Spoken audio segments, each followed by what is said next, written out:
এই 90 কিলোমিটার দায়িত্বপূর্ণ এলাকায় 19টি বিওপি একটি স্পেশাল ক্যাম্প, সবচেয়ে বেশি দুর্ঘটনা প্রবণ এলাকা, ঝুঁকিপূর্ণ এলাকা আমার এই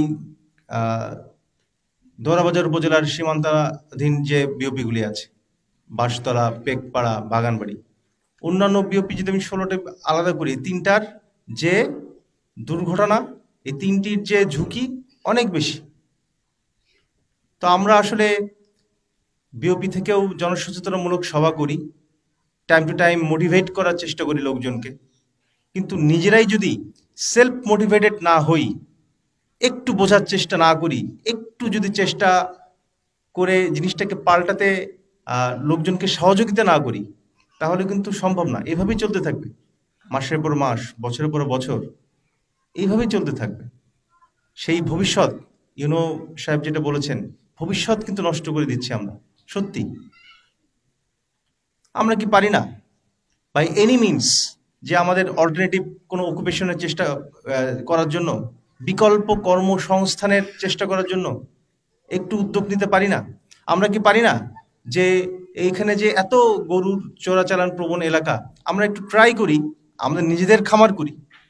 যারা করছে খামার, তারা তো তাদেরকে করতে দেওয়া হচ্ছে না, উল্টে আরো সীমান্তের ওপার থেকে গরু নিয়ে এসে তাদের ব্যবসা, তাদের যে ইচ্ছা, সেই ইচ্ছা শক্তিটাকেই নষ্ট করে দেওয়া হচ্ছে। আমরা কিন্তু ইচ্ছা করলেই পারি। অন্যান্য অনেক এরকম দৃষ্টান্ত আছে যে আমরা খামারি যারা আছে তারা কিন্তু চেষ্টা করলে অনেক সুন্দরভাবে কিন্তু এই গরুর যে যে খামার, সেটা কিন্তু উন্নতি লাভ করা সম্ভব। একটু চেষ্টা করি না? কি দরকার?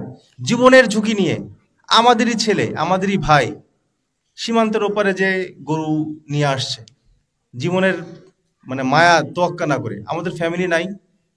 আমাদের স্ত্রী, আমাদের মা, বোন, তারা কেন তাদেরকে আটকায় ধরে রাখতে পারছে না? তাদেরকে কেন মোটিভেট করতে পারছে না? তাদেরকে কেন বলতে পারছে না? এখানে এই পর্যন্ত আমি আসার পরে যারা কিনা মৃত্যুবরণ করেছেন সীমান্তের ওপারে বা সীমান্ত সংক্রান্ত ব্যাপারে, তাদের এস্টিমেট, স্ট্যাটিস্টিক্স, পরিসংখ্যান নিয়ে দেখা গেছে তারা কিন্তু এমন গরিব না যে ভাতের অভাবে মারা যাবে। মানে আই মিন ইট, তারা কিন্তু এতটা অসচ্ছল না যে ভাতের অভাবে মারা যাবে। তাহলে কেন আমরা জীবনের ঝুঁকি নিয়ে কেন ওই পাশে যাচ্ছি? অবৈধ অনুপ্রবেশ কেন করছি? এই চোরাচালান কেন করছি? এবং এখানে অনেক এক্সাম্পল আছে। আমরা কিন্তু মানব পাচার করি, মহিলাদেরকে নিয়ে ভারতে পৌঁছায় দেয়া। আর ড্রাগের কথা তো বাদই দিলাম, মাদকের কথা। তো সম্মিলিত প্রচেষ্টা ছাড়া আসলে কোনোভাবেই এলাকার উন্নতি সম্ভব না। আমরা যত যাই বলি না কেন, এই যে চোরাচালান, এই ঝুঁকির কথা বললাম, অবৈধ অনুপ্রবেশের কথা বললাম, মানব পাচারের কথা বললাম, স্মাগলিংয়ের কথা বললাম, এবং নগদের আশায় যে নিজেদের সন্তানদের, নিজেদের ভবিষ্যৎ প্রজন্মকে, এই তাদের যে ভবিষ্যৎ ধ্বংস করে দিচ্ছি, এটা উপলব্ধি করা আমাদের কিন্তু একান্তভাবেই দরকার।